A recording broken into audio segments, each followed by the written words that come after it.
Hi everyone, welcome back to channel Rosandon. In the last video with spectroscopy, we had discussed about the effect of substituents on the pi to pi star electronic transition. Now in this video, we are going to discuss about the effect of conjugation of pi to pi star electronic transition. अब देखिए दो चीजें, अभी तक हमारा चल क्या रहा है pi to pi star electronic transition. That means lambda maximum.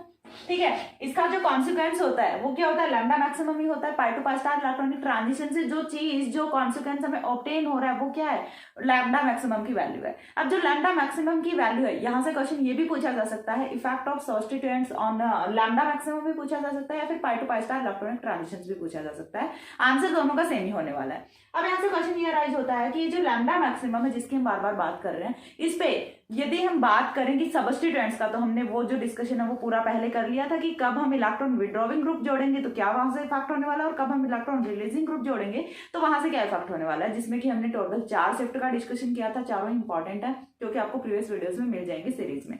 अब इसके बाद हमें जो डिस्कशन करना है वो करना है अबाउट द कॉन्जुगेशन, जो कि हम पहले भी कर चुके हैं क्योंकि हमने बहुत बार पढ़ा है. As the conjugation increases lambda maximum will be increases. जैसे ही कॉन्जुगेशन इंक्रीज करेगा तो लैम्डा मैक्सिमम वो भी इंक्रीज करेगा. And if the conjugation decreases lambda maximum automatically decreases, क्योंकि दोनों का कोरिलेशन ही कुछ ऐसा है कि एक बढ़ेगा तो दूसरा बढ़ेगा, दूसरा घटेगा तो पहला भी घटेगा.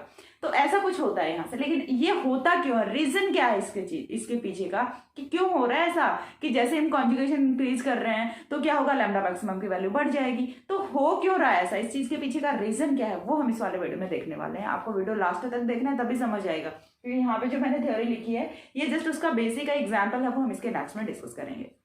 तो देखिए यहां से आपको 3 जो कंपाउंड्स हैं उनके बारे में डिस्कशन करना है. देखिए सबसे पहले चीज, जब भी आप यूवी एंड विजिबल स्पेक्ट्रोस्कोपी की बात कर रहे हैं तो आपको कंपाउंड्स ऑलवेज वही रखने हैं जिनमें डबल बॉन्ड्स प्रेजेंट हो. विदाउट डबल बॉन्ड वाले का आपको स्टडी करना ही नहीं है. ठीक है, आपका जो भी आप सैंपल ले रहे हैं उसमें डबल बॉन्ड है वो तो होना ही चाहिए. डबल बॉन्ड होगा तभी वो यूवी विजिबल रीजन में अपना जो एब्जॉर्बेंस है वो शो करेगा, अदरवाइज नहीं करेगा. ठीक है, जब तक उसमें डबल बॉन्ड नहीं है तो वो यूवी विजिबल रीजन में एब्जॉर्बेंस शो नहीं करेगा. तो डबल बॉन्ड तो होना ही होना चाहिए. तो हम यहाँ पे 3 एग्जांपल्स लेने वाले हैं. फर्स्ट जो एग्जांपल है, देखिए आप एक बार के लिए थ्योरी पे मत जाइए, मैं जो समझा रही हूँ चीजों को अंडरस्टैंड करने का ट्राई कीजिए. फर्स्ट जो एग्जांपल है वो हम यहाँ से रखने वाले हैं इथीन का. इथीन मॉलिक्यूल के बारे में सभी ने सुना होता है, CH2 double bond CH2, CH2 double bond CH2, CH2 double bond CH2 में एक डबल बॉन्ड होता है. यदि हम इसके लिए बात करें लैम्डा मैक्सिमम की वैल्यू की, तो ये चीज मैंने आपको पहले भी बताई थी कि कितनी होती है, 171 नैनोमीटर होती है. ठीक है, कितनी होती है, 171 नैनोमीटर होती है. अब बात यहां से ये आती है, मैंने अगेन बता रही थी कुछ बुक्स में आपको 167 भी मिल जाएगी, कहीं पे आपको 170 भी मिल जाएगी. So don't be confused. आप 171 को आइडियल यहाँ से मान सकते हैं. यदि आप किसी दूसरी बुक को फॉलो कर रहे हैं 167 भी ले सकते हैं, 170 भी ले सकते हैं, वो डिपेंडिंग ऑन यू है. मैं किसी भी बुक को गलत नहीं बता रही हूँ यहाँ पे, बट हाँ ये चीज है कि ये बुक टू बुक वेरी कर रही है. अब इसका रीजन क्या वो मुझे भी नहीं पता है. अब देखिए यहाँ से हम बात कर रहे हैं अबाउट द इथीन मॉलिक्यूल. तो इथीन मॉलिक्यूल के लिए जो लैम्डा मैक्सिमम की वैल्यू वो कितनी होती है, 171 नैनोमीटर होती है विद 1 डबल बॉन्ड. एक डबल बॉन्ड के साथ में 171 नैनोमीटर होती है. ये बात कर रहे हैं हम अकेले आइसोलेटेड इथिलीन की. अब यदि हम बात करें दूसरे कंपाउंड के बारे में, दूसरा कंपाउंड है वो फॉर एग्जाम्पल हमने ले लिया जिसमें कि 2 डबल बॉन्ड प्रेजेंट है. ठीक है, जिसमें 2 डबल बॉन्ड प्रेजेंट है, और 2 डबल बॉन्ड वाला जो कंपाउंड हम यहाँ से कंटेन कर रहे हैं वो हम कौन सा कर रहे हैं, वो हम यहाँ से लेंगे 1,4 पेंटाडाइईन. देखिए यहाँ से 1 2 3 4 5. ठीक है, 1,4 पेंटाडाइईन हम लेंगे. पोजीशन नंबर 1 पे डबल बॉन्ड है, पोजीशन नंबर 4 पे भी क्या है, डबल बॉन्ड है. तो 1,4 पेंटाडाइईन का केस हमने लिया जिसमें कि 2 डबल बॉन्ड है. ठीक है, और ये चीज हमने बताया कि डबल बॉन्ड्स यदि इंक्रीज होंगे तो यहाँ से लैम्डा मैक्सिमम की वैल्यू वो भी इंक्रीज होनी चाहिए. डबल बॉन्ड्स यदि इंक्रीज होंगे तो लैम्डा मैक्सिमम की वैल्यू है वो भी क्या होनी चाहिए, यहाँ से इंक्रीज होनी चाहिए. लेकिन यहाँ पे इंक्रीमेंट तो होता है लैम्डा मैक्सिमम की वैल्यू में, लेकिन वो बहुत कम होता है, और वो होता है ओनली 3 नैनोमीटर का. और वो कितना होगा, यहाँ से 174 नैनोमीटर तक अब ये पहुंच जाता है. पहले जो इथीन के केस में 171 था, 1,4 पेंटाडाइईन के केस में 174 नैनोमीटर तक लैम्डा मैक्सिमम की वैल्यू वो पहुंच जाती है. लेकिन ये तो बहुत ही माइनर सा चेंज हुआ है. ठीक है, बहुत ही माइनर सा चेंज हुआ है. अब हम क्या करते हैं, एक और एग्जाम्पल लेते हैं. ठीक है, एक और एग्जाम्पल हम यहाँ पे रखेंगे जिसमें कि हमने रखा है अगेन 2 डबल बॉन्ड्स. ठीक है, ये अपना क्या होता है 1 2 3 4. 1 और 3 पोजीशन पे क्या है, डबल बॉन्ड्स है, तो ये क्या हो गया अपना 1,3 ब्यूटाडाइइन हो गया। अब 1,3 ब्यूटाडाइइन के लिए लैम्डा मैक्सिमम की वैल्यू की यदि हम बात करें तो वो कितनी होने वाली है, 217 नैनोमीटर होने वाली है। ठीक है, कितनी होगी, 217 नैनोमीटर होगी, एंड दैट्स द रीजन। अब माइंड में क्वेश्चन ये आता है कि एथीन की यदि हम बात करें तो उसके लिए 171 थी। ठीक है, अब यदि हम चलते हैं कि कार्बन नंबर बढ़ाने से क्या पता इंक्रीज हुई हो लैम्डा मैक्सिमम की वैल्यू, या फिर डबल बॉन्ड बढ़ाने से इंक्रीज हुई हो, तो डबल बॉन्ड बढ़ाने से यदि इंक्रीज होती, कार्बन नंबर बढ़ाने से यदि इंक्रीज होती, तो 1,4 पेंटाडाइइन के केस में भी इंक्रीज होनी चाहिए थी वैल्यू। 1,4 पेंटाडाइइन के केस में भी इंक्रीज होनी चाहिए थी वैल्यू। क्यों, क्योंकि यहाँ पे नंबर ऑफ कार्बन है वो भी कितने हैं, 5 कार्बन हैं। नंबर ऑफ डबल बॉन्ड्स कितने हैं, 2 हैं। अब यहाँ पे नंबर ऑफ कार्बन कितने हैं, 4 कार्बन है। नंबर ऑफ डबल बॉन्ड्स यहाँ पे भी कितने हैं, 2 हैं। तो नंबर ऑफ डबल बॉन्ड से तो यहाँ पे कोई इंपैक्ट नहीं जा रहा। ठीक है, नंबर ऑफ डबल बॉन्ड की यदि हम बात करें, यदि हमारे माइंड में ये आता है कि number of double bond increase करने से जो लैम्डा मैक्सिमम की वैल्यू इंक्रीज करेगी, तो वो तो यहाँ से नहीं फुलफिल हो रही कंडीशन। क्यों, क्योंकि दोनों में ही नंबर ऑफ डबल बॉन्ड्स हैं, वो यहाँ पे और यहाँ पे इक्वल है। नंबर ऑफ कार्बन से भी नहीं जा रहा कुछ भी। क्यों, क्योंकि नंबर ऑफ कार्बन की बात करें तो इसके लिए लैम्डा मैक्सिमम की वैल्यू होनी चाहिए थी ज्यादा। लेकिन अब क्या ऐसा फैक्टर है कि जिसकी वजह से लैम्डा मैक्सिमम की वैल्यू वो इतनी ज्यादा इंक्रीज कर जाती है सडनली? क्या ऐसा रीजन आ गया भाई, क्या रीजन आया? अब देखें, यहां से जो रीजन आता है, यहां से जो फैक्टर आता है वो आता है कॉन्जुगेशन का फैक्टर। कॉन्जुगेशन क्या होता है, जब भी कभी double bond, single bond, double bond, ठीक है, यहाँ हम सिर्फ डबल बॉन्ड के केस में बात कर रहे हैं, अदरवाइज मैंने आपको बताया double bond, single bond, double bond, double bond, single bond lone pair, double bond, single bond negative charge, double bond, single bond electron sorry radical, ऐसा यदि कहीं पे भी आपको कॉम्बिनेशन दिखता है तो ऑलवेज उन केसेस में क्या होता है, कॉन्जुगेशन होता है। अब चलिए यहाँ पे देखते हैं, देखिए क्या है, डबल बॉन्ड है, डबल बॉन्ड के बाद में सिंगल बॉन्ड है और फिर से डबल बॉन्ड है, और यही तो हमें चाहिए था, यही तो हमें चाहिए था। और ये हमें क्या चाहिए था, इसकी वजह से तो ये सारा काम ही हुआ है, इसकी वजह से तो ये सारा काम हुआ है। ये जो 270 नैनोमीटर, ये कॉन्सिक्वेंस किसका है, ये इसी कॉन्जुगेशन का कॉन्सिक्वेंस है। ठीक है, तो ये जो वैल्यू है, अब देखिए दोनों में डिफरेंस है, वो सिर्फ कहाँ पे आ रहा है, सिर्फ इसी पे आ रहा है, कॉन्जुगेशन यहाँ पे प्रेजेंट है। चलिए हम चलते हैं 1,4 पेंटाडाइइन के केस में। चलिए यहाँ पे आ गया डबल बॉन्ड, वाह जी बहुत अच्छी बात है, डबल बॉन्ड के बाद में सिंगल बॉन्ड भी मिल गया, ये तो और भी अच्छी बात है। लेकिन जैसे ही हम आगे चलते हैं तो फिर से क्या आ गया, सिंगल बॉन्ड आ गया। 2 सिंगल बॉन्ड यहाँ पे कॉन्टिन्यूसली आ गए जो कि नहीं आने चाहिए थे, 2 सिंगल बॉन्ड कंटिन्यूअसली आ गए जो कि नहीं आने चाहिए थे। आना क्या चाहिए था, डबल बॉन्ड आना चाहिए था। यदि एक डबल बॉन्ड आ जाता तो फिर काम अच्छे से बन जाता, फिर तो इसकी वैल्यू और भी ज्यादा हो जाती, क्योंकि यदि यहाँ पे एक डबल बॉन्ड आता फिर CH3 आता, तो CH3 है वो यहाँ पे एज ए ऑक्सोक्रोम बिहेव करता और इसकी वैल्यू तो और भी ज्यादा होनी थी। लेकिन इस वाले केस में तो ये क्या बन गया, इस वाले केस में तो यहाँ पे ये नॉन कॉन्जुगेटेड डाइईन बन गया, जिसमें कि कॉन्जुगेशन प्रेजेंट नहीं है। एंड जो लैम्डा मैक्सिमम है वो डिपेंड करता है कॉन्जुगेशन पे, ना कि नंबर ऑफ कार्बन्स पे, नंबर ऑफ डबल बॉन्ड्स पे। नंबर ऑफ डबल बॉन्ड्स चाहे आप कितने भी लगा दो, लेकिन उनमें कॉन्जुगेशन नहीं है तो लैम्डा मैक्सिमम की वैल्यू इंक्रीज नहीं होगी। जब कॉन्जुगेशन में होंगे डबल बॉन्ड्स तभी यहाँ से लैम्डा मैक्सिमम की वैल्यू इंक्रीज होगी, अदरवाइज नहीं होगी। तो कंसेप्ट है वो समझ आया कि हमने 3 एग्जाम्पल्स यहाँ पे रखे हैं साइमल्टेनियसली। 3 एग्जांपल्स की यदि मैं बात करूं तो एथीन के लिए सबसे कम थी, फिर हमने नंबर ऑफ डबल बॉन्ड बढ़ाए, नंबर ऑफ डबल बॉन्ड हमने 2 कर दिए, 2 किए तो 2 में हमने 2 एग्जांपल रखे, कॉन्जुगेशन का रखा, दूसरा विदाउट कॉन्जुगेशन का रखा। कॉन्जुगेशन वाले के लिए लैम्डा मैक्सिमम की वैल्यू इंक्रीज करती है, विदाउट कॉन्जुगेशन वाले के लिए इंक्रीज नहीं करती है। और रीजन क्या होता है इस चीज का, conjugation is only and only the reason behind the higher value of lambda maximum. तो यही यहाँ से कंसेप्ट है कि जैसे ही आप कॉन्जुगेशन इंक्रीज करेंगे तो लैम्डा मैक्सिमम की वैल्यू इंक्रीज करेगी। अब इसके लिए हम 1,3 ब्यूटाडाइइन का एग्जांपल रखेंगे, इसके लिए जो मॉलिक्यूलर ऑर्बिटल डायग्राम है वो बनाएंगे और देन हम यहाँ से देखेंगे कि क्यों हो रहा है ऐसा। तो ये इसका थ्योरेटिकल एस्पेक्ट है, इसके बाद हम इसका जो डायग्रामेटिक अप्रोच है कि क्यों हो रहा है ऐसा वो देखेंगे। अब देखिए यहाँ से हम मूव करते हैं। By the study of UV spectrum of isolated ethane molecule, it has been found that the lambda maximum for isolated ethane is 171 nanometer, while 1,4 pentadiene shows lambda maximum at 174 nanometer. इसमें पूरे में क्या लिखा है देखिए, Hindi medium वाले भी हैं, मेरे को याद रहता है, उनका भी बंदों को दर्द समझ सकती हूँ। तो यहाँ पे देखिए सिंपल सा क्या बताया है कि यदि हम आइसोलेटेड इथिलीन की, आइसोलेटेड को हिंदी में बोलते हैं विलगित इथिलीन या फिर विलगित एथीन मॉलिक्यूल के यदि आप यूवी स्पेक्ट्रम का अध्ययन करते हैं तो यह पाया गया कि उसके लिए लैम्डा मैक्सिमम की वैल्यू कितनी होती है, 171 नैनोमीटर होती है। लेकिन वहीं जबकि हमने 1,4 पेंटाडाइइन के लिए लैम्डा मैक्सिमम की वैल्यू देखें तो ये कितने पे दिखाता है, 174 नैनोमीटर पे दिखाता है। 2 एग्जांपल्स का हो गया, दो एग्जांपल्स का हो गया। इथिलीन के लिए कितना होता है 171, 1,4 पेंटाडाइन के लिए कितना होता है 174 होता है। मैं पूरा का पूरा एक्सप्लेन कर चुकी हूँ ऑलरेडी, बस उसी को मैं आपको बता रही हूँ जैसे जो मैंने लिखा हुआ है थ्योरेटिकल में, क्योंकि आपको लिखना भी तो होता है ना, ओनली समझने से काम नहीं चलता। ठीक है, तो देखिए यहाँ से on the case study of one three butadiene it has been found that there is major difference in the value of lambda maximum. अब जब हमने केस स्टडी किया 1,3-ब्यूटाडाइन का, जो कि हमने अभी किया है 1,3-ब्यूटाडाइन का, पहले हमने इथीन और क्या लिया था 1,4-पेंटाडाइन लिया था, सेकंड टाइम हमने क्या लिया है 1,3-ब्यूटाडाइन लिया है। जब हम दोनों का केस स्टडी करते हैं तो उसमें तो क्या आया था ओनली 3 नैनोमीटर का डिफरेंस आया था, लेकिन जैसे ही हम 1,3-ब्यूटाडाइन का केस स्टडी करते हैं तो यहाँ पे जो लैम्डा मैक्सिमम की वैल्यू है उसमें मेजर डिफरेंस आता है। मेजर डिफरेंस कितने का आएगा, and one three butadiene shows absorption maxima at 217 nanometre. ठीक है, ये जो 1,3-ब्यूटाडाइन है ये absorption maxima in the sense lambda maximum.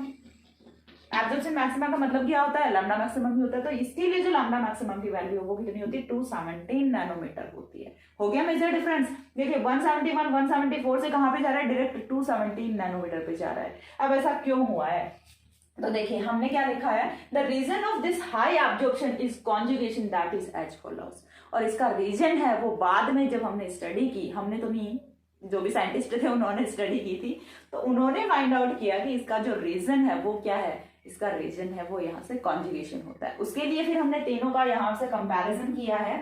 यदि हम बात करते हैं in the case of ethene की, तो यहाँ पे only 1 dB, dB stands for double bond, dB stands for double bond. ठीक है, यहाँ पे ओनली 1 dB प्रेजेंट होता है। हमने सेकंड जो केस है वो लिया है 1,4-पेंटाडाइन का, दिस वन इज 1,4-पेंटाडाइन। ठीक है, ये क्या 1,4-पेंटाडाइन है। 1,4-पेंटाडाइन में नंबर ऑफ डबल बॉन्ड्स है वो कितने हैं 2 है। ठीक है, नंबर ऑफ डबल बॉन्ड्स है वो कितने हैं 2 है, लेकिन ये जो 2 डबल बॉन्ड्स हैं ये है non conjugated double bonds. Conjugation I think अभी तक सभी को समझ आ गया होगा। एंड अगेन बता रही, कॉन्जुगेशन ऐसा फैक्टर है जो सभी लोगों को आना चाहिए, और मुझे क्यों लगता है कि नहीं आता होगा, क्योंकि बेटा वही ना मेरा ऑफलाइन का एक्सपीरियंस है। ऑनलाइन में तो चलो मैं पूछ ही नहीं सकती कि इसको क्या आ रहा है, आप बोल भी सकते हैं कि मैम हमें तो ऑलरेडी आता था, लेकिन ऑफलाइन का मेरा एक्सपीरियंस है और मैंने अच्छी खासी स्ट्रेंथ को पढ़ाया भी है।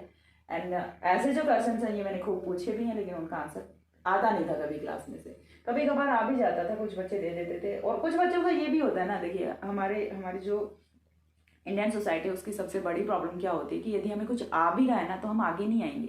ठीक है, हम आगे नहीं आएंगे, पता नहीं क्यों ऐसे माइंड में रहता है कि यदि हमने टीचर को एक क्वेश्चन बता दिया, इस क्वेश्चन का आंसर कर दिया, तो पता नहीं टीचर को तो क्या लाखों करोड़ों का मुनाफा हो जाएगा, बट टीचर को कोई मुनाफा नहीं हो रहा होता। ठीक है, चलो तुम वो खड़े होके वो एक क्वेश्चन बता रहे हो तो शायद तुम्हें वो इन फ्यूचर याद भी रहे कि हाँ मेरे को उस टीचर ने ये क्वेश्चन पूछा था और उसका आंसर ये होगा। तो ऐसी कुछ चीज़ें वो आपकी मेमोरी में for the life time fit हो जाती हैं, फिर आप वो नहीं भूलते। ठीक है, फिर आप वो नहीं भूलते। जब पूरी क्लास में किसी को वो चीज़ नहीं आ रही, आपको आ रही है, और यदि आपने वो चीज़ बताई है तो 4 लोगों को और भी याद होगी। बताता तो टीचर भी है, लेकिन टीचर की बताई हुई बातें इतनी जल्दी याद नहीं होती जितनी आसपास वाले लोग बता देते वो हो जाती हैं। ठीक है, तो ऐसे आंसर कर दिया करो। ठीक है, चलो अभी के लिए मैं ऑफलाइन में नहीं हूँ, कोई भी आपका टीचर है यदि क्वेश्चन पूछते हैं तो उसका आंसर किया करो, इससे आप ही का कॉन्फिडेंस लेवल है वो इंक्रीज होता है। ठीक है, क्योंकि एक चीज़ आपने सुनी होगी, देखो मैं गांव से बिलोंग करती हूँ, देसी हूँ बिल्कुल, तो एक चीज़ आपने सुनी होगी कि बोलने वाले के तो कचरा भी बिक जाए, और जो ना बोलने वाला है उसके गेहूँ भी रखे रह जाएं। ठीक है, तो ये चीज़ें होती हैं, तो बोला करो, लेकिन ऐसे अननेसेसरी कुछ भी नहीं बोलना। जहाँ पे बोलने की चीज़ होती है, जहाँ पे आपके बोलने की नीड है, वहाँ पे बोलना चाहिए, क्योंकि बिना बोले तो आप क्या कर सकते हो, कुछ भी नहीं कर सकते। आपको चलो बहुत अच्छा नॉलेज है, आपको सब कुछ आता है, लेकिन आप उसे एक्सप्रेस नहीं कर सकते, आप उसे दूसरों को एक्सप्लेन नहीं कर सकते। क्या ही फायदा उस नॉलेज का, कोई फायदा नहीं है, कोई भी बेनिफिट नहीं है। आप उसको लेके घूमते रहो पोटली बना के, क्या करोगे उसका, अचार बनाओगे नहीं बना सकते, रोटी बनाओगे उसकी नहीं बना सकते, खाओगे उसको नहीं खा सकते, उसे पेट भी नहीं भरेगा। हाँ, उसे पेट भर सकता है यदि आपको एक्सप्रेस करना आता है, तो फिर आप उससे अच्छी खासी अर्निंग कर सकते हैं, उससे फिर आपका पेट भर सकता है, लेकिन उसके लिए आपका जो वे ऑफ एक्सप्रेशन है वो बहुत अच्छा होना चाहिए, अदरवाइज तो फिर कुछ नहीं होना होता। ठीक है, तो ये कुछ चीज़ें हैं जो करनी चाहिए, क्योंकि देखिए वही ना, स्टूडेंट्स को ये होता है कि टीचर को क्वेश्चन का आंसर नहीं, हम तो नहीं करेंगे, और फिर कुछ को ये भी होता है कि पता नहीं मैं बताऊं नहीं बताऊं, कहीं गलत ना हो जाए, गलत हो गया तो मेरी तो क्लास में इंसल्ट हो जाएगी। अरे ये सोचो, कम से कम तुम्हें आ तो रहा है, तुम्हारे आसपास वाले बैठे होंगे तो आ भी नहीं रहा, खुद की क्लास में काहेगी इंसल्ट, नहीं होती इंसल्ट, कुछ इंसल्ट ऐसी कोई चीज़ ही नहीं होती है। ठीक है, इंसल्ट का मतलब डिक्शनरी से वर्ड ही रिलेट कर दो। ये इंसल्ट यदि है तो वो खुद की मतलब खुद के सामने ये सोचो, यदि मैंने नहीं बताया तो मेरी खुद के सामने इंसल्ट हो रही है, ठीक है, आने के बाद भी तुम नहीं बोल पा रहे हो, तो वो तो फिर तुम्हारी सबसे बड़ी इंसल्ट है। तो ये मत सोचा करो कि गलत होगा तो क्या होगा। टीचर्स कौन से परफेक्ट होते हैं, मैं कौन से परफेक्ट हूँ, मुझे क्या सारी चीज़ें आ रही होती हैं, नहीं आ रही होती। हर कोई पढ़ के पढ़ाता है, ठीक है, और ये बहुत ही काला सच है कि हर कोई पढ़ के पढ़ा रहा होता है, चाहे वो कितना ही महान टीचर क्यों ना हो। हाँ, मैं सभी को जज नहीं कर रही हूँ यहाँ पे, कुछ टीचर्स हैं चलो उनके मतलब वही है, exceptions are always there, exceptions वो हमेशा होते हैं। कुछ हैं जिनका नॉलेज बहुत अच्छा होता है, एक्सपीरियंस के साथ में भी चीज़ें वर्कआउट कर जाती हैं। अब जैसे धीरे धीरे एक्सपीरियंस बढ़ता जाता है तो वही चीज़ें जब हम बार बार हर साल वही चीज़ें पढ़ा रहे होते हैं, सिलेबस तो चेंज नहीं हो रहा होता ना, वही टॉपिक्स पढ़ा रहे होते हैं, तो वही चीज़ें जब हम बार बार रूटीन में चीज़ें कर रहे होते हैं तो फिर वो धीरे धीरे माइंड में सेट हो जाती है, एज बढ़ती है तो चलो फिर हमें बुक्स उठाने की नीड नहीं होती। लेकिन चाहे कोई भी टीचर हो, जब क्लास में जाएगा खड़ा होगा तो चाहे एक बार के लिए बुक उठा के देखे, सिर्फ देखे। जो फ्रेशर्स होते हैं उन्हें ज़्यादा मेहनत करनी पड़ती है, जैसे जैसे एक्सपीरियंस बढ़ता जाता है, तो एक बार के लिए यदि आपने नहीं भी देखा तो आप क्लास को हैंडल कर सकते हैं, बट आपको टॉपिक देखना ही होता है, चाहे वो कोई भी टीचर हो। और ये ट्रूथ है, ठीक है, चाहे आप किसी भी टीचर से पूछ लेना, पढ़ाने से पहले हर किसी को पढ़ना होता है, चाहे वो टीचर हो, चाहे वो कोई सेमिनार रिप्रेजेंट करने वाला हो, चाहे वो कोई स्पीकर हो, कोई कुछ भी बोल रहा है ना, जब जैसे ही आप पब्लिक के सामने, जैसे ही आप ऑडियंस के सामने जाके खड़े हो रहे हो तो उससे पहले आपको खुद को प्रिपेयर करना पड़ता है, क्योंकि आपका अकेला दिमाग है, पीछे आपके 100 दिमाग बैठे हैं, 100 दिमाग हैं, 100 क्वेश्चन हो सकते हैं, तो 100 क्वेश्चन को आपको रिप्लाई करना होता है। तो उसके लिए आपको टॉपिक पे कॉन्फिडेंट होना होता है, टॉपिक को अच्छे से प्रिपेयर करना होता है। कुछ बच्चे मेरे से ऐसे मतलब कमेंट सेक्शन में बोल भी देते हैं कि मैम आपकी स्पीड बहुत फास्ट है। ये मेरा जब मैं कॉलेज में पढ़ाती थी तब का भी इशू था, बच्चे बोलते थे मैम आपकी स्पीड बहुत फास्ट है। बेटा इस चीज़ का मैं एक ही सॉल्यूशन बताऊंगी। देखो, एक तो कई बार क्या होता है, कुछ टॉपिक्स में मेरी भी स्पीड फास्ट नहीं होती है, ठीक है, यदि मेरे को बोला जाए फिजिकल पढ़ाने के लिए तो मेरी स्पीड इतनी नहीं होने वाली, वेरी ऑनेस्टली बता रही, क्योंकि मेरी फिजिकल उतनी अच्छी नहीं है जितनी ऑर्गेनिक अच्छी है। सबका अपना बेस्ट पोर्शन होता है। अब जैसे आप लोग ग्रेजुएशन में हैं तो किसी का बॉटनी अच्छा होगा, किसी का जूलॉजी अच्छा होगा, किसी का फिजिक्स अच्छा होगा, किसी का केमिस्ट्री अच्छा होगा, सारे पेपर्स किसी के अच्छे नहीं होते। तो इन द सेम सेंस मेरा भी ऑर्गेनिक इतना अच्छा है कि जितना इनऑर्गेनिक एंड फिजिकल नहीं है, तो उनमें मेरी इतनी स्पीड नहीं होती। जब आपके टॉपिक पे कमांड होती है, जब आपका टॉपिक मतलब माइंड में ऐसे वर्ड्स कूद रहे होते हैं ना, तो वो अपने आप ही जुबान पे आते जाते हैं और स्पीड है वो ऑटोमेटिकली इंक्रीज हो जाती है, ऑटोमेटिकली स्पीड है वो इंक्रीज हो जाती है, ठीक है। जब दिमाग में सारी चीज़ें होती हैं तो ऑटोमेटिकली स्पीड अब इंक्रीज हो जाती है, हमें बोलने के लिए सोचना नहीं होता है। तो उसके लिए क्या नीडेड होता है, उसके लिए प्रिपरेशन नीडेड होती है, ठीक है। एंड ऐसा ही मेरा ऑफलाइन कॉलेज में भी रहा है, क्योंकि मैंने जब पढ़ाया है तो मैंने सिर्फ पढ़ाया है, मैंने किसी दूसरी चीज़ पे, मैंने अपनी प्रिपरेशन वगैरह पे कभी कुछ फोकस नहीं किया। मैंने पढ़ाया तो सिर्फ पढ़ाया है। उसके लिए यदि मेरे को कॉलेज में 6 घंटे पढ़ाना है तो मैंने खुद घर पर भी 6 घंटे पढ़ाई की है, and that is the result. और उसी का रिजल्ट है ये आज की मैं मतलब ऐसे फ्लुएंटली बोल पाती हूँ, ठीक है। कोई भी टॉपिक दे दो मैं उस पर बोल पाती हूँ, केमिस्ट्री का, ऑर्गेनिक का स्पेशली यदि मैं बात करूं, क्योंकि मैंने ऑर्गेनिक ही ज़्यादा पढ़ाया है, इनऑर्गेनिक एंड फिजिकल इतना नहीं पढ़ा है, बट वही बात है, पढ़ेंगे तो वो भी पढ़ा सकते हैं। वे ऑफ एक्सप्रेशन है वो मेरा ठीक है, मैं एक्सप्रेस कर सकती हूँ और आप लोगों को समझ आता है। ये मेरे लिए बहुत ही ऐसे प्लेजर की बात है कि आप लोगों को मेरा पढ़ाया हुआ समझ आता है। तो वे ऑफ एक्सप्रेशन है वो मेरा ठीक है। पढ़ के पढ़ाना है तो वो तो मैं फिजिकल एंड इनऑर्गेनिक भी आपको करा ही दूंगी, लेकिन इसे ये वहम मत पा लेना कि मैम भी फिजिकल और इनऑर्गेनिक की वीडियो नहीं देखेंगे, मैम को फिजिकल इनऑर्गेनिक आती नहीं है। बेटा पढ़ी है, बट इतनी स्ट्रांग नहीं है जितनी की ऑर्गेनिक है। क्यों? क्योंकि मेरा इंटरेस्ट ऑर्गेनिक में ही है। अब जैसे उनको पढ़ूंगी तो क्या पता उन पर भी इंटरेस्ट आ जाए, क्योंकि मैंने उन्हें पढ़ा नहीं है कभी ठीक से, ठीक है, तो उन पर मेरा नहीं है इंटरेस्ट, लेकिन जैसे पढ़ूंगी तो हो जाएगा साथ साथ में, ठीक है। तो ये चीज़ें होती हैं। हम कहाँ पे थे, कहाँ से आ गए पता नहीं, कॉन्जुगेशन पे शायद कुछ चल रहा था। आज तो कुछ ज़्यादा ही होगी बातें। वैसे भी पसंद आए हो तो कमेंट सेक्शन में बोल देना। पता नहीं कभी कभी ऐसे बातें मन से उपज जाती हैं। हाँ चलो, अब लग ही गए हैं तो एक बात और बता देती हूँ। किसी बच्चे ने कमेंट किया था कि मैम आप स्मार्ट बोर्ड ले लीजिए। तो स्मार्ट बोर्ड बेटा मैं क्या करती हूँ ना कि कमेंट सेक्शन में या फिर किसी वीडियो के डिस्क्रिप्शन में अपना अकाउंट नंबर डाल देती हूँ और आप ना अपना कंट्रीब्यूशन दिखाना शुरू कीजिए, फिर मैं सोच सकती हूँ स्मार्ट बोर्ड के बारे में। अदरवाइज आई एम जॉबलेस, मेरे पास में कोई जॉब नहीं है, ठीक है। मेरे पापा कोई लैंडलॉर्ड नहीं है, मेरे पापा किसान है, सिंपल से खेती बाड़ी हमारा काम है, सिंपल से लोग हैं, देसी से लोग हैं। तो स्मार्ट बोर्ड अफोर्ड करना मेरे बस की बात नहीं है, ठीक है। सिंपल सा है, मैं कंसेप्ट एक्सप्लेन कर सकती हूँ तुम्हें। यदि बोलोगे कि मैम हमें एक और वीडियो प्रोवाइड कराओ इसी टॉपिक पे, तो वो चीज़ कर सकती हूँ। जितना बोलोगे मैं एक्सप्लेनेशन कर सकती हूँ, लेकिन यदि तुम्हें हेल्प चाहिए इन the sense of money, then I can't help you, ठीक है। फिर मैं आपकी हेल्प नहीं कर सकती। मेरे पास में जो नॉलेज है वो मैं आपको प्रोवाइड करा सकती हूँ। वो चाहे मेरे को, चलो मैंने ये तो खरीद लिया, ठीक है। आधे लोग हैं वो तो मतलब अपना फेस भी रिवील नहीं कर सकते, क्योंकि वही ना, सबका अपना अपना वो होता है, उन्हें उस चीज़ का फोबिया है कि हम नहीं बोल सकते किसी के सामने आके। वो या तो अपने फ़ोन की स्क्रीन को रिकॉर्ड करके पढ़ा रहे होते हैं या फिर नोटबुक लेके पढ़ा रहे होते हैं। तो चाहे मेरे को नोटबुक पे पढ़ाना पड़े, लेकिन नोटबुक पे भी कुछ लोग इतना अच्छा एक्सप्लेन कर जाते हैं कि बहुत ही अच्छा। तो smart board I think doesn't matter, ठीक है। वो टीचर की सुटेबिलिटी के लिए होता है, ठीक है। वो टीचर है, उसके लिए, उसकी कंफर्टेबल जोन के लिए अच्छा है कि टीचर का जो काम है वो आधा हो जाता है, हमें इतना ज़्यादा पढ़ना वढ़ना नहीं होता, क्योंकि उसमें सारी चीज़ें ऑलरेडी रिकॉर्डेड होती हैं। फिर यदि पीछे का कुछ देखना है तो वो उसमें भी सारा रिकॉर्डेड होता है। तो वो टीचर की सहूलियत के लिए है। स्मार्ट बोर्ड लेके आने से आपकी कोई हेल्प नहीं होने वाली, ठीक है। कंसेप्ट आपको अभी भी इतने मिल रहे हैं, बाद में भी इतने मिलेंगे। लेकिन स्मार्ट बोर्ड की मेरे से कोई एक्सपेक्टेशन मत करना कि मैं कभी स्मार्ट बोर्ड लेके आऊंगी, मेरा ऐसा कुछ नहीं है। हाँ, इन फ्यूचर यदि यूट्यूब से कभी इतनी अर्निंग होती है तो फिर मैं इससे इन्वेस्ट कर सकती हूँ, अदरवाइज तो नहीं। मैं मेरे पर्सनल एक्सपेंसेस से नहीं कर सकती। मेरे पापा की जमीन बिकवाने का इरादा है, तो वैसे बता दो स्मार्ट बोर्ड मांगूंगी तो मेरी शादी करा देंगे, भाग यहाँ से, ठीक है। तो अब सोच लो तुम्हें मेरी शादी करानी है या फिर पढ़ना है। तो मैं इसी बोर्ड पे पढ़ूंगी। देखो कितना प्यारा सा बोर्ड है, कितना अच्छा सा, मतलब रूम भी काफ़ी अच्छा लगता है ये बोर्ड लगाने के बाद। अब तो इस बोर्ड को उतार देते हैं तो रूम भी अच्छा नहीं लगता। तो मैं नहीं, ये बोर्ड मैं नहीं छोड़ने वाली। आज जो भी कुछ हूँ, जो भी 9,000 के करीब सब्सक्राइबर्स हुए हैं, वो इसी बोर्ड की देन है, ठीक है। तो ये चीज़ें होती हैं और मुझे अच्छा लगता है, मुझे कंफर्ट जोन है मेरा। कुछ लोगों ने इनिशियली बोला था कि मैम व्हाइट बोर्ड पे पढ़ाइए। तो एक चीज़ मैं आपको बताऊँ, इसके पीछे वाला जो पर्सन है वो व्हाइट है, मेरे को व्हाइट बोर्ड खरीदने की अलग से नीड नहीं है, लेकिन फिर उसमें मुझे कंफर्टेबल नहीं लगता। मुझे इसी के साथ में कंफर्टेबल लगता है, लाइटिंग इस पर प्रॉपर आती है, वीडियो क्लियर आता है, तो मैं इसी पे पढ़ा देती हूँ। क्या मैटर है, आपको समझ आना चाहिए, वो चीज़ मैटर करती है। समझ आई थिंक आ रहा होगा, तभी इतने बच्चे देख रहे हैं। और भी आगे स्प्रेड कीजिए वीडियोस को, जितना हो सके शेयर कीजिए, सब्सक्राइब करिए चैनल को और खूब फैलाइए, जितना हो सकता है फैलाइए, ठीक है। ताकि आपकी स्मार्ट बोर्ड वाली विश भी पूरी हो सके। मतलब मुझे कुछ नहीं चाहिए यूट्यूब से। मैंने इनिशियल से, मतलब स्टार्टिंग से बोला है, मैं नंबर्स के पीछे नहीं भागती। और मैंने यूट्यूब है वो स्टार्ट नहीं किया बिकॉज ऑफ नंबर्स, ठीक है। मुझे यहाँ से कोई मतलब नहीं है, जितना पैसा आएगा यहाँ से मैं इन्वेस्ट कर दूंगी वापस से, ठीक है। लेकिन बिना आई मैं खुद के घर से नहीं लगा सकती, बस सीधी सी बात है, मैं नहीं लगा सकती, ठीक है। तो चलिए अब चलते हैं, कॉन्जुगेशन पे थे हम।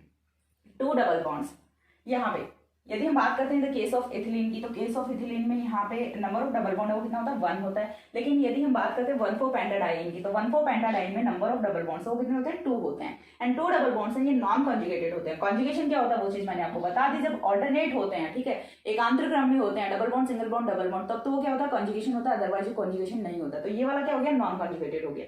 अब यहाँ से हम बात करते हैं इन वाले डबल बॉन्ड्स की। तो देखिए अगेन यहाँ पे ऑल्टरनेशन बन रहा है, ऑल्टरनेट सीरीज बन रही है, double bond, single bond, double bond. तो अब ये क्या हो गया, कॉन्जुगेशन हो गया, ठीक है। अब ये क्या हो गया, कॉन्जुगेशन हो गया। तो जहां पे कॉन्जुगेशन है उसके लिए तो लैम्डा मैक्सिमम की वैल्यू वो इंक्रीज करेगी। Without conjugation number of double bonds पे लैम्डा मैक्सिमम की वैल्यू वो डिपेंड नहीं करती। यहां से समझाने का मेरा सीधा सा मतलब यही था, value of lambda maximum doesn't depend on number of double bonds, it will depend on conjugation. If the conjugation increases, lambda maximum also increases. If the conjugation not increases, then lambda maximum also not increases.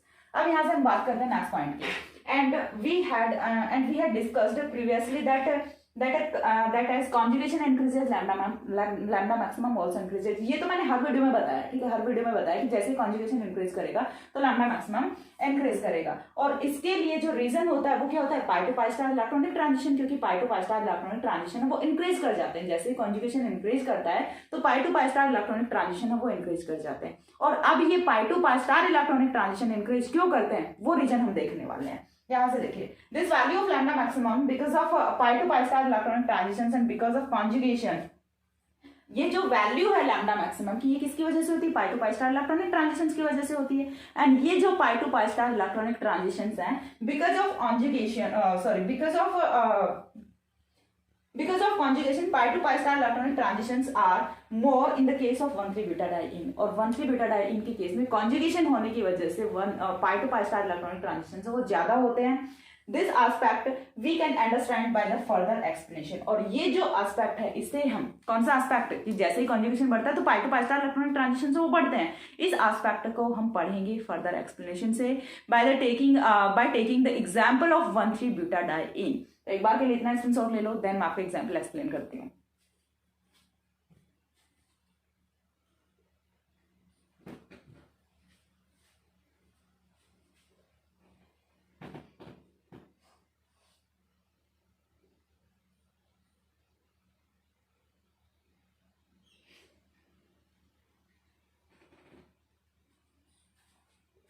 हो गया। अब देखिए यहाँ से अब हमें जो explanation करने जा रहे हैं वो काफी इंपॉर्टेंट है, वो काफी इंपॉर्टेंस रखता है यहाँ से, और उसी से आपका जो सारा का सारा कंफ्यूजन है, जो सारी की सारे डाउट्स हैं वो यहीं से आपके क्लियर होने वाले हैं कि क्या इसके पीछे का रीजन है कि क्यों कॉन्जुगेशन बढ़ने के साथ में लैम्डा मैक्सिमम की वैल्यू वो बढ़ती है। पता नहीं अभी तक ये जो क्वेश्चन है कितने बच्चों के माइंड में आया था कि हम बार बार बोल रहे हैं कि as conjugation increases lambda maximum also increases, but क्यों होगा इंक्रीज, क्यों होगा इंक्रीज, रीजन तो बताओ। तो रीजन हम यहाँ पे देखने वाले हैं। तो देखिए यहाँ से एक चीज मैं आपको बताती हूँ, अगेन 2 एग्जांपल्स यहाँ पे कंसिडर करेंगे क्योंकि जो मेजरली अपना जो एक्सप्लेनेशन है वो किसके बारे में चल रहा है, एथीन एंड 1,3 ब्यूटाडाइन का कंपैरिजन चल रहा है। तो यहाँ से CH2 double bond CH single bond CH double bond CH2 हमने दोनों एग्जाम्पल्स अगेन से रख लिए हैं, ठीक है। अब यहाँ पे देखिए नंबर ऑफ कार्बन कितने हैं, 2 हैं। यहाँ पे नंबर ऑफ कार्बन कितने हैं, 4 हैं। यहाँ पे नंबर ऑफ डबल बॉन्ड कितना है, 1 है। यहाँ पे नंबर ऑफ डबल बॉन्ड कितने हैं, 2 है। तो हम जो 1,3 ब्यूटाडाइन है इसे कॉम्बिनेशन ऑफ क्या मान सकते हैं, कॉम्बिनेशन ऑफ 2 एथीन मॉलिक्यूल्स हम मान सकते हैं, कॉम्बिनेशन ऑफ 2 एथीन मॉलिक्यूल्स हम मान सकते हैं इसे। और एथीन मॉलिक्यूल के लिए यदि हम बात करें, थोड़ा सा देखिए हाई कॉन्सेप्ट है, पेरिसाइक्लिक रिएक्शंस में हम इसका यूज करते हैं, जो कि आपके BSc सेकंड ईयर का टॉपिक नहीं है, लेकिन आपको थोड़ा सा अंडरस्टैंड करने का ट्राई करना है। यदि मैंने आपको बताया था, जैसे ही मैंने आपको पढ़ाना शुरू किया था इलेक्ट्रॉनिक ट्रांजिशंस, तो उसमें मैंने आपको बताया था कि जब भी कोई मॉलिक्यूल की फॉर्मेशन होती है तो उसमें जो एटॉमिक ऑर्बिटल्स होते हैं वो क्या करते हैं, ओवरलैप करते हैं। और जब 2 एटॉमिक ऑर्बिटल्स ओवरलैप करेंगे तो यहाँ से बनने वाले जो ऑर्बिटल्स होंगे, बनने वाले जो मॉलिक्यूलर ऑर्बिटल्स होंगे, उनका नंबर है वो भी कितना होगा, 2 ही होगा। बट उन दोनों की एनर्जी है वो डिफरेंट होती है। उन दोनों में से एक है वो तो ज्यादा एनर्जी का होगा और दूसरा कम एनर्जी का होगा। फॉर एग्जाम्पल हम इथीन की बात करें, यहाँ से एक एटॉमिक ऑर्बिटल कार्बन का ये आया और दूसरा एटॉमिक ऑर्बिटल कार्बन का ये आया, दोनों की सिमिलर एनर्जी थी। दोनों ने क्या किया, कॉम्बिनेशन करना स्टार्ट किया, दोनों की ओवरलैपिंग स्टार्ट हुई। ये एटॉमिक ऑर्बिटल है, ये भी एटॉमिक ऑर्बिटल है, ठीक है। दोनों ने जैसे ही कॉम्बिनेशन किया तो दोनों के कॉम्बिनेशन से एक जो ऑर्बिटल है वो तो बनेगा हायर एनर्जी का, ठीक है, और दूसरा जो ऑर्बिटल है वो किसका बनेगा, लोअर एनर्जी का बनेगा, ठीक है। एक ऑर्बिटल तो किसका बनेगा, हायर एनर्जी का बनेगा, और दूसरा ऑर्बिटल किसका बनेगा, लोअर एनर्जी का। यानी कि बनेंगे कितने, जितने एटॉमिक ऑर्बिटल हैं उतने ही मॉलिक्यूलर ऑर्बिटल बनने वाले हैं, बट उनमें से आधे हैं वो हायर एनर्जी के होंगे और आधे लोअर एनर्जी के होंगे। तो 2 ने पार्टिसिपेट किया था। अब यहाँ से एक हायर एनर्जी का बनेगा, दूसरा लोअर एनर्जी का बनेगा। ये लोअर एनर्जी का हो गया, ये हायर एनर्जी का हो गया। लोअर एनर्जी वाले को हमने क्या बोला था, बॉन्डिंग मॉलिक्यूलर ऑर्बिटल बोला था, और इसको हमने क्या बोला था, एंटी बॉन्डिंग मॉलिक्यूलर ऑर्बिटल बोला था। इतनी चीजें हम ऑलरेडी पढ़ चुके हैं इन द इलेक्ट्रॉनिक ट्रांजिशंस वाले वीडियो में। अब बॉन्डिंग मॉलिक्यूलर ऑर्बिटल्स हैं, ये क्या करते हैं, बॉन्डिंग में पार्टिसिपेट करते हैं। बॉन्डिंग में पार्टिसिपेट करेंगे तो दैट मींस इनमें क्या होने वाले हैं, इलेक्ट्रॉन्स होने वाले हैं। और एंटी बॉन्डिंग है वो in the most of cases क्या होंगे, वैकेंट होने वाले हैं। एंटी बॉन्डिंग है वो क्या होंगे, वैकेंट होंगे, ठीक है। इतनी चीज समझ आ गई। ये हमने बात किसकी की है, एथीन मॉलिक्यूल की। तो एथीन मॉलिक्यूल के पास में कितने ऑर्बिटल्स हुए, 2 ऑर्बिटल्स हुए, और 2 ऑर्बिटल्स में से एक है वो कौन सा होगा, π1 होगा, और दूसरा कौन सा होगा, π2 स्टार हो जाएगा। एंटी बॉन्डिंग को हम स्टार से रिप्रेजेंट करते हैं क्योंकि इनकी एनर्जी वो ज्यादा होती है। अब देखिए हम यहाँ से कंसिडर करते हैं 2 इथिलीन मॉलिक्यूल्स को। 2 इथिलीन मॉलिक्यूल्स को हमने कंसिडर किया। एक मॉलिक्यूल अपना हो गया ये CH2। अब ये जो इथिलीन मॉलिक्यूल है, इनके लिए यदि हम मॉलिक्यूलर ऑर्बिटल्स की बात करें तो 2 मॉलिक्यूलर ऑर्बिटल्स वो इनके पास में होने वाले हैं, ठीक है। 2 मॉलिक्यूलर ऑर्बिटल्स वो इनके पास में होने वाले हैं। एक मॉलिक्यूलर ऑर्बिटल एक मॉलिक्यूलर ऑर्बिटल हुआ ये, और दूसरा हुआ यहाँ से ये, ठीक है। This one is π1, this one is π2 star, ठीक है। ये क्या होगा, π2 स्टार होगा। अब π2 स्टार हम इसे क्यों बोल रहे हैं, क्योंकि इसकी एनर्जी ज्यादा है। नंबर ऑफ पाई इलेक्ट्रॉन्स कितने हैं, 2 हैं, और 2 इलेक्ट्रॉन्स तो एक ही ऑर्बिटल में आ जाते हैं। अब यहाँ से यदि हम बात करें इसकी, ठीक है, π2 स्टार की, तो ये तो क्या होने वाला है, वैकेंट होने वाला है, क्योंकि 2 ही इलेक्ट्रॉन्स थे वो तो नीचे ही भरे गए। अब सेम वे में, इन द सेम मैनर हमें क्या रखना है, एक और इथिलीन का मॉलिक्यूल रखना है। क्यों, क्योंकि 2 इथिलीन के मॉलिक्यूल्स का कॉम्बिनेशन हमने माना है 1,3 ब्यूटाडाइन को। अब देखिए इधर हम और रखते हैं, तो उसके लिए भी इन द सेम मैनर क्या होगा, 2 ही यहाँ से क्या होंगे, ऑर्बिटल्स होंगे, सेम ही एनर्जी के होंगे। ये क्या होगा, π1 होगा, और ये क्या होगा, π2 स्टार होगा, ठीक है। अगेन हमने क्या लिया है यहाँ से, CH2 double bond CH2 double bond CH2 हमने लिया है, ठीक है, 2 एथिलीन के मॉलिक्यूल्स ले लिए हमने, दोनों के लिए हमने ऑर्बिटल्स ले लिए। अब यहां से यदि हम बात करें कॉम्बिनेशन कराना है, यहाँ पे इलेक्ट्रॉन्स कितने होंगे, 2 इलेक्ट्रॉन्स होंगे। अब हमें दोनों का कॉम्बिनेशन कराना है, तो इन दोनों ऑर्बिटल्स का कॉम्बिनेशन होगा और इन दोनों ऑर्बिटल्स का कॉम्बिनेशन होगा। जब इन दोनों ऑर्बिटल्स का कॉम्बिनेशन होगा तो सेम एनर्जी के 2 ऑर्बिटल्स का कॉम्बिनेशन हो रहा है, तो एक तो हायर एनर्जी का बनेगा और दूसरा लोअर एनर्जी का बनेगा। ठीक है, सेम चीज रहेगी यहाँ पे भी कि एक तो हायर एनर्जी का बनेगा और दूसरा लोअर एनर्जी का बनेगा। तो एक तो बना दिया हमने हायर एनर्जी का और दूसरा कहां से बनेगा, लोअर एनर्जी का बनेगा। इन द सेम केस एक बनेगा हायर एनर्जी का और दूसरा किसका बनेगा, लोअर एनर्जी का बनेगा।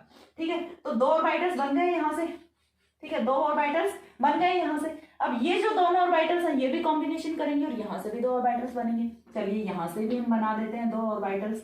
चलिए यहाँ से भी क्या बनेगा, एक तो लोअर एनर्जी का बनेगा और दूसरा हायर एनर्जी का बनेगा। ठीक है, एक तो लोअर एनर्जी का बनेगा और दूसरा हायर एनर्जी का बनेगा। जब भी कॉम्बिनेशन होता है तो एनर्जी है वो क्या करेगी, यहाँ से जो एंटी बॉन्डिंग की एनर्जी वो तो डिक्रीज कर जाती है और बॉन्डिंग की एनर्जी वो इंक्रीज कर जाती है। अब यहाँ से इलेक्ट्रॉन्स को फिल करते हैं। देखिए यहाँ पे 2 इलेक्ट्रॉन्स, यहाँ पे 2 electrons, total number of electrons कितने हुए, 4 हुए।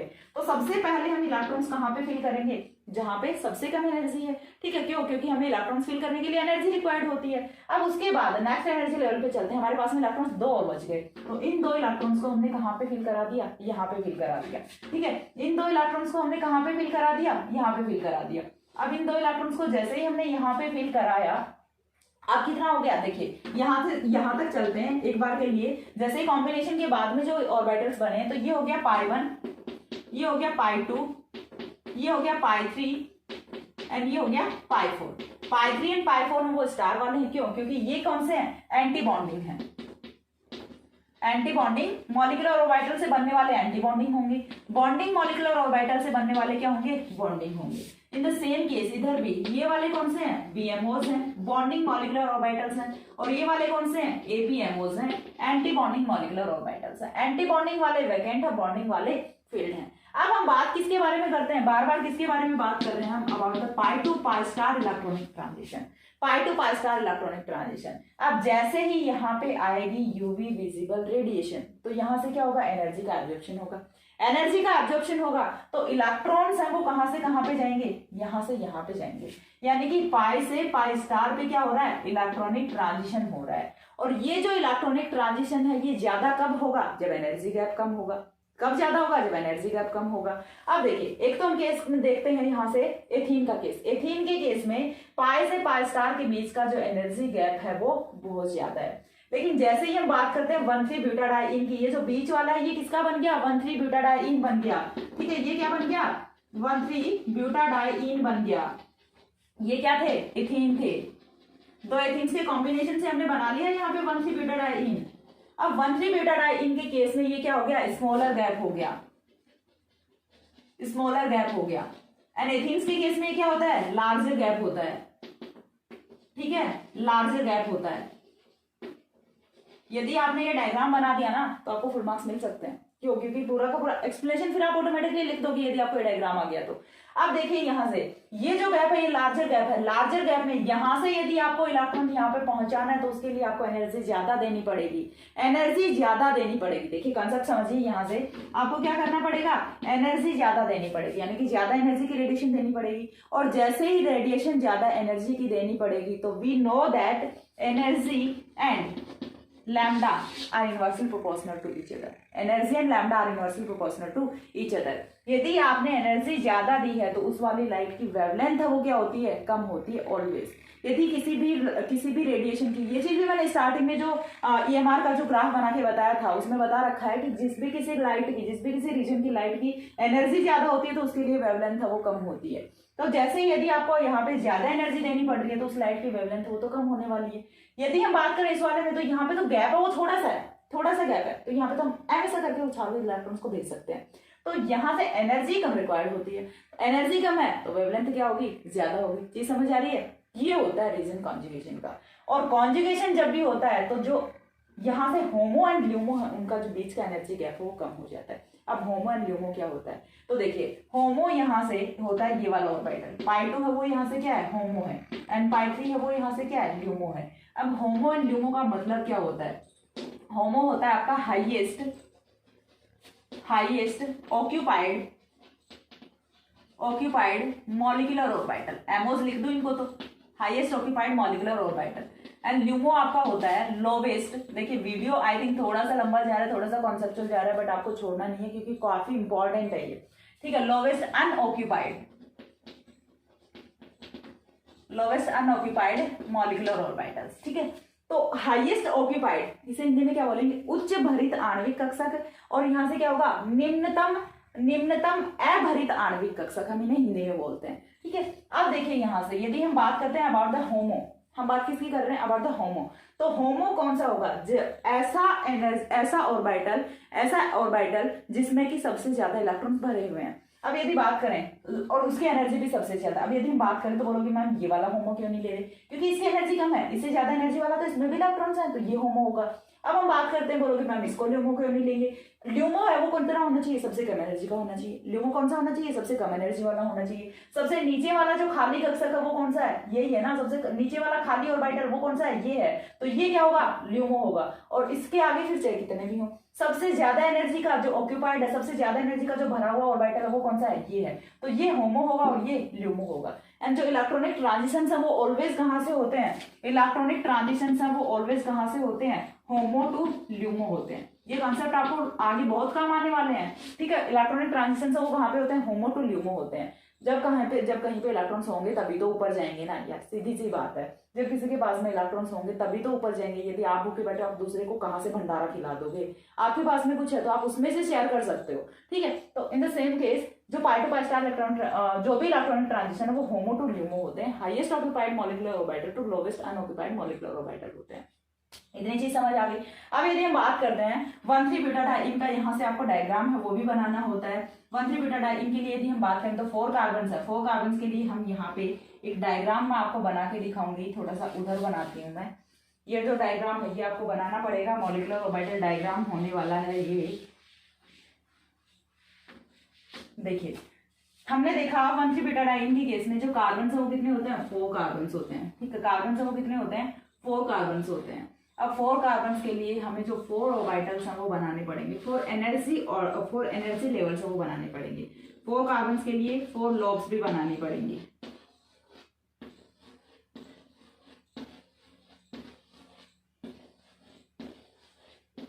ये मॉलिक्यूलर ऑर्बिटल रिप्रेजेंटेशन है, ठीक है। ये कौन सा है, ये लीनियर रिप्रेजेंटेशन है और ये मॉलिक्यूलर ऑर्बिटल रिप्रेजेंटेशन है। अब जब हम ऑर्बिटल्स बना रहे हैं, पी ऑर्बिटल्स ऐसे ही तो होते हैं, नंबर सेट भी होते हैं। अब यहाँ से देखिए यहाँ पे एक नोड आ जाएगी और नोड है वो ऐसा प्लेन होता है, नोड है वो ऐसा प्लेन होता है जहाँ पे इलेक्ट्रॉन डेंसिटी वो बिल्कुल जीरो होती है। कोई भी ऐसी जगह जहाँ पे बिल्कुल इलेक्ट्रॉन डेंसिटी वो जीरो होती है। अब ये जो कंसेप्ट है ये मे भी आपको थोड़े से कम समझ आए, तो डोंट वरी, जैसे ही आपको समझने की जरूरत आएगी आप समझ जाओगे। एक बार के लिए सिर्फ आपको याद करने हैं ये, और इन पे बहुत ज्यादा फोकस भी नहीं करना है आपको, ठीक है। नंबर ऑफ नोड्स वो यहाँ पे कितनी होंगी, 2 होंगी, plus minus minus plus minus plus plus, बताऊंगी कैसे क्या कर रही हूँ, डोंट वरी, सारी चीजें एक्सप्लेन करूंगी। Plus minus plus minus plus minus plus minus, ठीक है। अब देखिए यहाँ पे मैंने क्या बना दिया, ये है molecular orbital representation of 1,3 buta diene, molecular orbital representation of 1,3 buta diene. ये जो ऑर्बिटल है ये है आपका पाई 1, ये है ये आपका पाई 2 है, ये आपका कौन सा पाई 3 स्टार है, एंड ये आपका कौन सा है पाई 4 स्टार है, ठीक है। 4 ऑर्बिटल्स हमने बना दिए। अब ये मैंने साइंस क्या लगाए हैं, तो देखिए पाई 1 जो ऑर्बिटल होता है, पाई 1 जो ऑर्बिटल होता है इसमें देखिए आपको सारे ऊपर ऊपर प्लस प्लस लगा देना, नीचे नीचे माइनस माइनस लगा देना। पाई 2 जो होता है इसमें एक नोड आएगा, जहां पे ये जो मैं नोड लगा रही हूँ ना, जैसे ही बीच में नोड आएगा तो जो ऑर्बिटल्स हैं उनके साइन चेंज हो जाएंगे। चलिए देख लेते हैं। हमने यहाँ पे प्लस लगाया, अब यहाँ पे कोई नोड नहीं था तो हमने दूसरे वाले में भी प्लस ही लगाया। अब तीसरे में जैसे ही यहाँ पे नोड आ गया तो माइनस हो गया, फिर से कोई नोड नहीं है तो आगे माइनस ही चलेगा जब तक कोई दूसरा नोड नहीं आ जाता। अब ऊपर देखते हैं, ऊपर देखिए यहाँ पे हमने प्लस लगाया, प्लस के बाद में जस्ट बाद में क्या आ गया, फिर से नोड आ गया, ये गोल गोल बिंदु आ गई, तो यहाँ से क्या होगा, माइनस हो गया, फिर से कुछ नहीं आया तो माइनस ही रहेगा, फिर से नोड आ गई तो फिर से प्लस हो गया। यहाँ पे चलते हैं, हर एक के बीच में प्लस, हर एक के बीच में नोड है तो यहाँ से क्या होगा, प्लस माइनस हर बार चेंज हो जाएगा। अब हमें क्या करना है, इलेक्ट्रॉन्स फिल करना है, ठीक है। इलेक्ट्रॉन्स फिल करना है, तो इलेक्ट्रॉन्स कहाँ कहाँ पे है, पाई 1 में है और पाई 2 में है, ठीक है, पाई 1 में 2 इलेक्ट्रॉन्स हैं, पाई 2 में 2 इलेक्ट्रॉन्स हैं, ऊपर वाले तो सारे वैकेंट हैं, तो ऊपर वाले सारे वैकेंट हैं, तो दैट मीन्स ये कौन सा होगा, होमो होगा, और ये कौन सा होगा, ल्यूमो होगा। ठीक है, ये कौन सा है, ल्यूमो होगा। और यही हमें कराना है कि जैसे ही रेडिएशन आएंगे तो यहाँ से इलेक्ट्रॉनिक ट्रांजिशन होगा और होमो से इलेक्ट्रॉन है वो कहाँ पे चला जाएगा, ल्यूमो में चला जाएगा। And this is the pi to pi star electronic transition, जिसकी वजह से कोई भी कंपाउंड है वो लैम्डा मैक्सिमम शो करता है और वो कलर रिप्रेजेंट करता है। ठीक है, तो ये होता है कॉन्जुगेशन का रीजन। अब कॉन्जुगेशन ने यहाँ पे कैसे पार्टिसिपेट किया, तो कॉन्जुगेशन आया, तो कॉन्जुगेशन की वजह से ये जो पाई टू पाई स्टार जो ऑर्बिटल्स है इनके बीच का एनर्जी गैप है वो क्या कर जाता है, डिक्रीज कर जाता है। और जैसे ही एनर्जी गैप डिक्रीज करेगा in between HOMO and LUMO, तो जो pi to pi star electronic transition उसके लिए कम एनर्जी की रिक्वायरमेंट होगी, एनर्जी कम होगी तो वेवलेंथ ज्यादा होगी, और वेवलेंथ ज्यादा होगी दैट मींस लैम्डा मैक्सिमम की वैल्यू वो ज्यादा होगी। तो इसका एक्सप्लेनेशन है वो और मैं फटाक से लिख देती हूँ, यहाँ से आपको समझ आ जाना चाहिए। तो हम बात कर रहे हैं अबाउट 1,3 बीटा डाइईन, तो यहाँ से क्या होगा, वी कैन एज्यूम, देखिए एक्सप्लेनेशन है वो लिख रही हूँ जस्ट, जो मैंने सारी चीजें आपको यहाँ पे बताई है। We can assume 1,3 beta diene, 1,3 beta diene as the combination of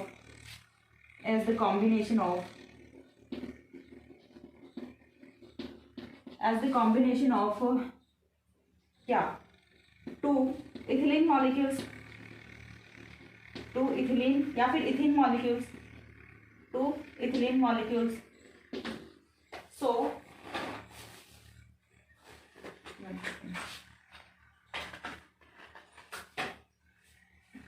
two ethylene molecules. So if it is formed by two ethylene molecules,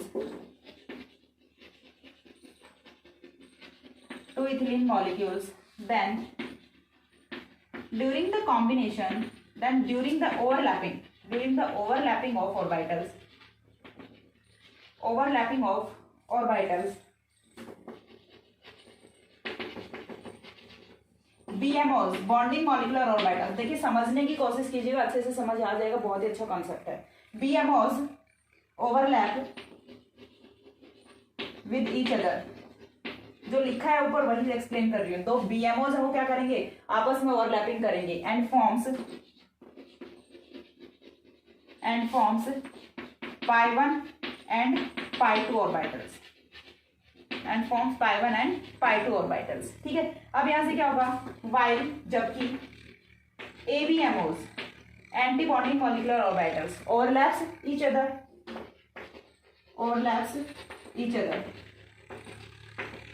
and forms pi 3 star and pi 4 star orbitals. ठीक है, ये किसकी formation कर रहे हैं, पाई 3 star and pi 4 star की formation कर रहे हैं। During this overlapping energy gap between pi 2 and pi 3 star, between pi and pi star, ये लिखेंगे पाई and pi star is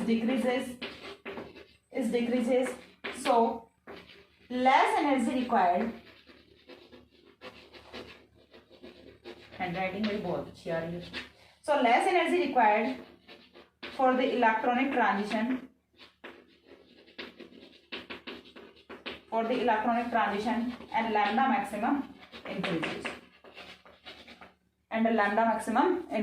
ठीक है। तो यहाँ से क्या हो रहा है, बेसिकली जो रीजन है वो क्या है, यहाँ से स्मॉलर एनर्जी गैप है, यहाँ से जो एनर्जी गैप है वो डिक्रीज कर जाता है, जिसकी वजह से क्या हो जाता है, लैम्डा मैक्सिमम की वैल्यू वो इंक्रीज कर जाती है। तो ये था आपका कंसेप्ट।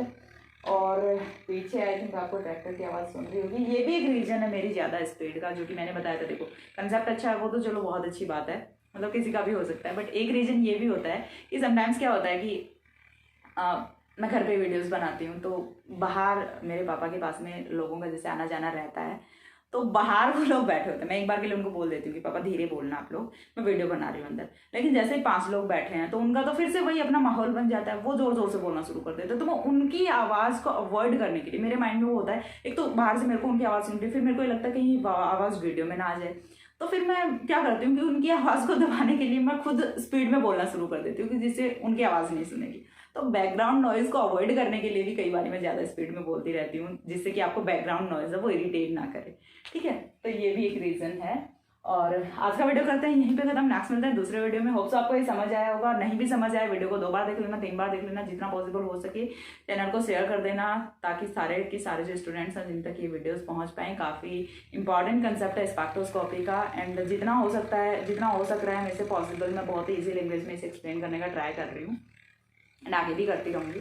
सो आज का वीडियो करते हैं यहीं पे खत्म, नेक्स्ट मिलते हैं दूसरे वीडियो में। तब तक के लिए सी या, have a good day, thanks for watching.